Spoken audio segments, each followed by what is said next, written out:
ఇద్దరిని కూడా జ్ఞానం కలిగించడం కోసం ఎవరికి మనకు కాదు, బ్రహ్మగారికి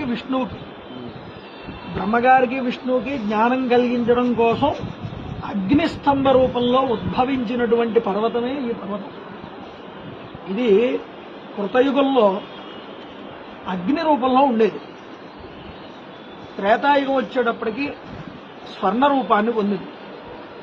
ద్వాపరంలోకి వచ్చేటప్పటికి రాగి రూపానికి వచ్చింది. కలియుగంలోకి వచ్చేటప్పటికి మృత్తిక రూపంలోకి వచ్చింది. కానీ అందులో ఉండి నిక్షేపించబడి ఉన్నది అగ్నే. అగ్ని అంటే ఎలాంటి అగ్ని? అది జ్ఞానాగ్ని.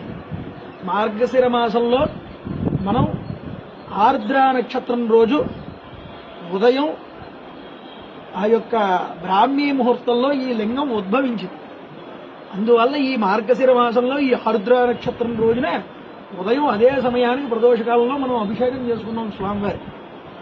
ఆ యొక్క అమ్మవారు కాంచీ క్షేత్రం నుంచి ఇక్కడికి వచ్చి గౌతమ మహర్షి దగ్గర ఉపదేశం తీసుకుని ఇక్కడ తపస్సు చేసింది ఈశ్వరుడి కోసం. తపస్సు చేసి పరమేశ్వరుడిలో అర్ధభాగాన్ని పొందినటువంటి ప్రదేశం కూడా ఇదే. అందువల్ల ఆవిడ అపిచకుచాంబ అని పిలువబడింది. అమ్మవారు అయ్యవారు ఇక్కడే మనకి దర్శనమిస్తారు. గౌతమ మహర్షి అనుగ్రహం ద్వారా గౌతమ మహర్షి కోరుకున్నారయ్యా నువ్వు ఇక్కడ కొండ రూపంలోనే కాదు, పూజకి అందరూ పూజ చేసుకోవడానికి అనువుగా మారి లింగ రూపంలో మాకు దర్శనమిస్తే మిమ్మల్ని ఆగమ శాస్త్ర రీత్యా మేము ఇక్కడ పూజించుకుంటాం అని ఆయన అడగడం వల్ల స్వామి వారు ఇక్కడ వెలిశారు. అందువల్ల అసలు స్వరూపం ఏమిటి? వారి యొక్క కొండే. అది అగ్నిస్వరూపమైనటువంటిది, స్వయంభూ వ్యక్తమైనటువంటిది. అంతకన్నా గొప్పదైనటువంటి లింగం ఈ భూ ప్రపంచంలో ఎక్కడా కూడా లేదు. అందులోనూ మరో గొప్ప విషయం ఏమిటి అంటే ఈ కొండ మీద దక్షిణామూర్తి స్వామి వారు మర్రి చెట్టు కింద కూర్చుని తపస్సు చేసుకుంటూ ఉంటారు అని ఇప్పటికీ చెప్తారు. రమణ మహర్షి వారికి ఒకసారి ఆ మర్రి వృక్షం యొక్క పెద్ద ఆకు కనిపిస్తే ఇక్కడే దక్షిణామూర్తి స్వరూపం ఉంది అని తెలుసుకోవడానికి పైకెక్కితే రమణ మహర్షి వారి కాలుని తేనెటీగలు కుడితే ఓహో స్వామివారు ఆ ప్రయత్నం చెయ్యొద్దని నాకు సూచనగా చూపించారని చెప్పి ఆయన కొండ దిగి వచ్చేశారు. కాబట్టి ఇప్పటికీ కూడా అర్ధరాత్రి సమయంలో అరుణాచలంలో నివసించేటటువంటి వారికి ఆ యొక్క వాయిద్యాలు, సంగీత ధ్వనులు ఇవన్నీ కూడా వినిపిస్తూ ఉంటాయి. ఆ కొండ మీద స్వామివారు వటవృక్షం కింద దక్షిణామూర్తి రూపంలో ఉండి ఆయన ఎప్పుడూ కూడా ఇక్కడ పరవశిస్తూ జ్ఞానాన్ని ప్రసాదిస్తూ ఉంటాడు. అందుకనే మనం గిరి ప్రదక్షిణ చేశాం కదా పొద్దున్నే. గిరి ప్రదక్షిణ చేసినప్పుడు ఎక్కడ చూసినా మనకి దక్షిణామూర్తి స్వామివారు కనిపించారు. దక్షిణామూర్తి స్వరూపంగా ఉన్నటువంటి కొండది. దక్షిణామూర్తి ఏం చేస్తాడు? జ్ఞానాన్ని ఇస్తాడు, విద్యను ప్రసాదిస్తాడు.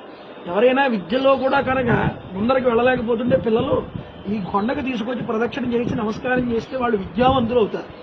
అంతేకాదు మనలో ఉన్న అజ్ఞానం పోయి వచ్చే జన్మలో జ్ఞానుల కింద పుడతాం. అరుణాచలం వచ్చిన వరకు ఓ జీవితం అంతా ఒక ఎత్తు, అరుణాచలంలో స్వామివారి యొక్క గిరి ప్రదక్షిణం చేసిన తర్వాత నుంచి మరొక ఎత్తు. అందువల్ల ఇప్పటిదాకా చేసిన కర్మలన్నీ మనం పోగొట్టుకుని మళ్ళీ ఇక్కడి నుంచి కొత్త ఖాతా ఓపెన్ చేస్తాం. కొత్త ఖాతా ఓపెన్ చేసాం కదా అని మన ఇష్టం వచ్చినట్టు మళ్ళీ బ్రతకూడదు. కొత్త ఖాతా ఎందుకు ఓపెన్ చేస్తామంటే ఇక మీదట అలాంటి తప్పులు చేయకుండా స్వామి అనుగ్రహంతో మనం బ్రతకాలి. అందుకోసం స్వామివారి యొక్క పర్వతాన్ని అలా దర్శించినంత మాత్రం చేత అందులోని ఈ రోజు మార్గశిర మాసం ఆర్ద్ర నక్షత్రం, నిన్న పౌర్ణమి కలిసింది. పౌర్ణమి, ఆర్ద్ర, మార్గశిర మాసం అన్నీ కలిసిన సమయంలో మనం గిరి ప్రదక్షిణ చేసాం. అక్కడ అభిషేకం చేసుకున్నాం. ఇప్పుడు స్వామివారి యొక్క దర్శనం చేసుకుంటున్నాం. ఇంతకన్నా మనకి జీవితానికి కావాల్సిందే ఉందండి. కాబట్టి స్వామివారి మనస్ఫూర్తిగా మన మనసులో ఉన్న కోరికలన్నీ చెప్పుకుని అయ్యా మమ్మల్ని జీవితాంతము కూడా నీ యందు భక్తి చెడిపోకుండా మమ్మల్ని అనుగ్రహించు అని కోరుకోండి.